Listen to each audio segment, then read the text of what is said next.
Hello friends, आज इस video में हम जानेंगे मार्च के पहले फर्स्ट स्टार्टिंग में से जो आईपीओ आने वाला है उसके बारे में डिटेल जानेंगे। इस महीने में कई सारे आईपीओ पाइपलाइन में है, जैसे कि एमटीएआर टेक्नोलॉजी जिसका आईपीओ ओपनिंग का डेट है 3 तारीख यानी 3 मार्च 2021 को ओपन होगा और 5 तारीख को इसका क्लोजिंग है। तो इस एमटीआर टेक्नोलॉजी के बारे में पूरा डिटेल में जानेंगे।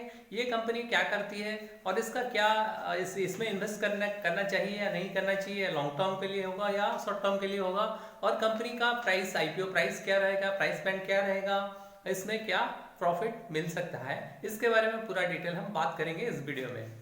हेलो फ्रेंड्स, मैं निगमानंद साहू, मेरे यूट्यूब चैनल पर आपका स्वागत है।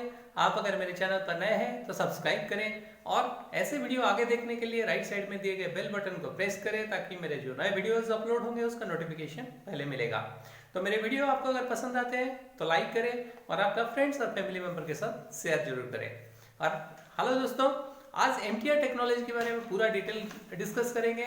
जो एक कंपनी ये 1999 में इनकॉर्पोरेट हुआ था। ये technology leading natural player in the industry, precision engineering industry में है। और ये खास करके कंपनी प्राइमरीली एंगेज था mission critical manufacturing of mission critical precision components with close tolerance and critical assemblies with precision machining assembly, specialised fabrication, testing and quality control process में पहले था।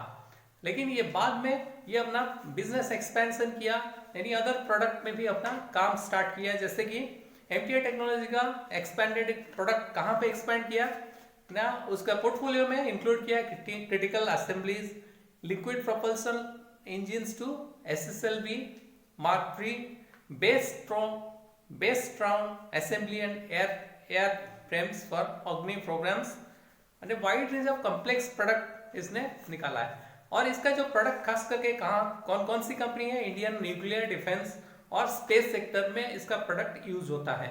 और इसका जो कंपनी, इसका जो प्रोडक्ट है, कौन कौन मेन इसका बायर्स कौन कौन है। पहला जो है इसरो है, यानी इंडियन स्पेस रिसर्च ऑर्गेनाइजेशन इसका एक बायर है, इस जो प्रोडक्ट इसका कंपनी का बाय करती है। और उसके अलावा nuclear power corporation of India और डीआरडीओ, ये बड़ी बड़ी कंपनियां जो है इसका बेस्ट एस्टीम क्लाइंट्स होते हैं। जैसे बूम एनर्जी है, इसके अलावा राफेल है, एल्बिट है, ये सारे बड़े बड़े एस्टीम क्लाइंट्स है इस कंपनी का। और ये कंपनी जो है खास करके हैदराबाद बेस्ड कंपनी है और इसका currently 7 state of art manufacturing facilities है जो कि हैदराबाद में है। और ये तेलंगाना बेस्ड कंपनी है और खास करके स्पेशलाइज्ड है in specialised fabrication, precision machining, assembly में स्पेशलाइज्ड है। और इसका कॉम्पिटिटिव स्ट्रेंथ क्या है कंपनी का, ये खास करके wide range of product portfolio इसके पास है, यानी बहुत सारे प्रोडक्ट हैं। और 7 मॉडर्न टेक्नोलॉजी मैन्युफैक्चरिंग यूनिट्स है हैदराबाद में और डाइवर्सिफाइड सप्लायर बेस है, यानी अलग अलग सेक्टर से इस कंपनी में अपना आ रहा है, बिजनेस आ रहा है। और इसका स्ट्रॉन्ग फाइनेंशियल ट्रैक रिकॉर्ड है। हम इसके बारे में पूरे डिटेल में जानेंगे। And experience and qualified management भी साथ में है। तो इसका डिटेल जानने से पहले हम जानेंगे कंपनी का प्रोमोटर्स कौन है। कंपनी का प्रोमोटर्स ये साउथ वेस्ट कंपनी है, प्रभात श्रीनिवास रेड्डी, मिस्टर प्रभात श्रीनिवास रेड्डी, पी लीलावती, ऐसे बहुत सारे प्रोमोटर्स है इस कंपनी का। मेन प्रोमोटर्स जो है प्रभात श्रीनिवास रेड्डी है। और इस कंपनी का इन्वेस्ट करने से पहले, किसी आईपीओ में अप्लाई करने से पहले हम इसका कंपनी का फाइनेंशियल कंडीशन को पहले देखना चाहिए, यानी इसका फाइनेंशियल कंडीशन सही होगा तभी हमें इस कंपनी में इन्वेस्टमेंट करना चाहिए, क्योंकि इसमें रिटर्न आपको काफी अच्छा मिल सकता है। अगर फाइनेंशियल कंडीशन सही नहीं होगा तो इन्वेस्ट करने से कोई फायदा नहीं मिलेगा इसमें। तो पहले हम देखेंगे फाइनेंशियल कंडीशन की। जहां तक सवाल है, कंपनी पिछले 3 साल से अच्छा प्रॉफिट कमा रहा है। जैसे कि हम FY18 की बात करें, ये 160 करोड़ का बिजनेस किया है, यानी टोटल रेवेन्यू जो है 160 करोड़ का है। और इसमें प्रॉफिट जो है 5.4 करोड़ का बिजनेस रेवेन्यू जनरेट, यानी सॉरी प्रॉफिट आफ्टर टैक्स है 5.4 करोड़ का। और FY19 का देखें, मार्च 31 FY19 का है 185 करोड़, यानी 185.9 करोड़ का बिजनेस यानी रेवेन्यू जनरेट हुआ है। और इसमें प्रॉफिट हुआ है 39.1 करोड़ का। और 31 मार्च 2020 का 218 करोड़ का प्रॉफिट रेवेन्यू जनरेट हुआ है। और इसमें प्रॉफिट जो हुआ है 31.3 करोड़ का प्रॉफिट जनरेट किया है, यानी प्रॉफिट आफ्टर टैक्स।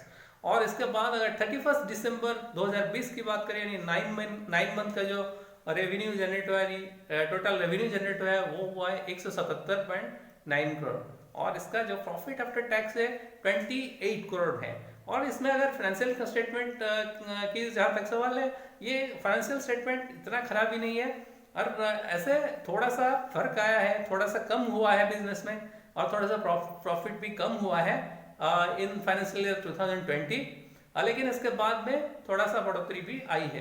तो ऐसा देखा जाए फाइनेंशियल स्टेटमेंट में कोई खास मतलब इतना गिरावट भी नहीं है, ठीक ठाक है, एवरेज है। तो कंपनी नेक्स्ट सवाल आता है कि कंपनी इशू क्यों निकाल रही है, तो इसको किसके लिए पैसे चाहिए। इसको 3 चीज के लिए पैसे चाहिए। पहला तो ये पार्टली और फुल्ली अपने जो डेट जो है उसको क्लियर करने की कोशिश करेगा, बोरोइंग्स जो है वो कम करेगा।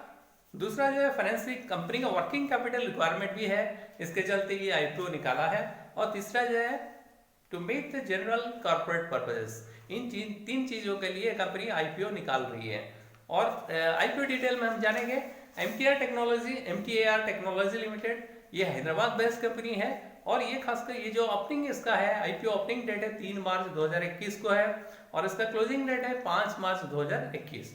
और इशू जो है ये बुक बिल्डिंग इशू है, और इसका फेस वैल्यू 10 रुपीज है। और आईपीओ का प्राइस 574 से 575 इसका प्राइस बैंड है पर इक्विटी शेयर, यानी 574 टू 575 प्राइस बैंड।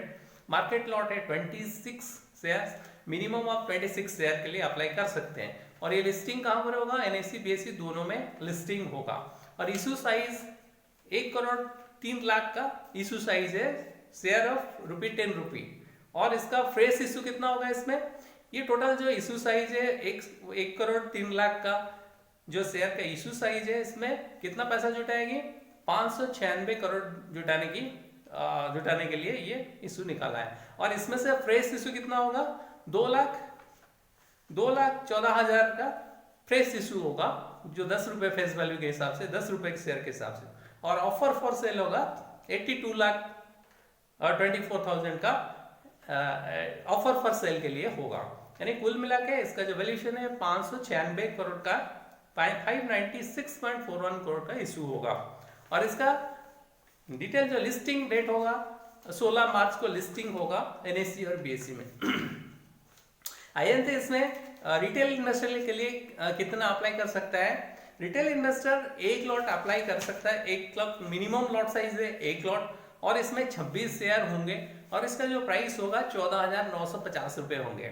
और इसका मिनिमम एप्लीकेशन 1 होगा, मैक्सिमम 13 एप्लीकेशन अप्लाई कर सकता है एक रिटेल इंडिविजुअल अप्लाई कर सकता है, जिसका नंबर ऑफ शेयर होगा 338, और इसका जो वैल्यूएशन होगा 1,94,350 रुपए होंगे।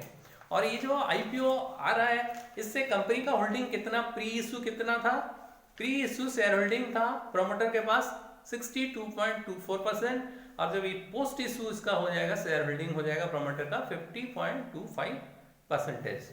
ओके, तो अब हम बात करते हैं इसमें अप्लाई करना चाहिए या नहीं करना चाहिए।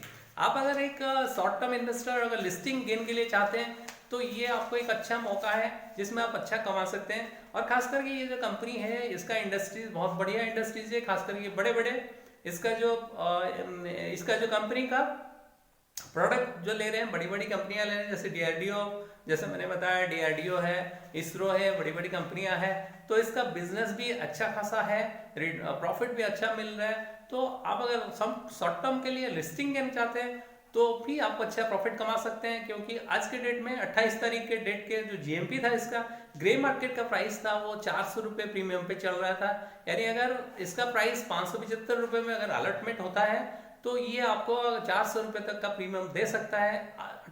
28 तारीख का, 28 फरवरी का डाटा मैं आपको बता रहा हूँ। हो सकता है लिस्टिंग तक ये थोड़ा बहुत ऊपर नीचे हो सकता है, लेकिन शॉर्ट टर्म के लिए आपको एक अच्छा गेन मिलने का मौका मिल रहा है इसमें। और आप अगर लॉन्ग टर्म इन्वेस्टर हैं, तो आप इसको लॉन्ग टर्म में भी होल्ड कर सकते हैं, लॉन्ग टर्म में भी आपको अच्छा प्रॉफिट मिल सकता है। मैं ये अपना पर्सनल व्यूज है इसके रिगार्ड में।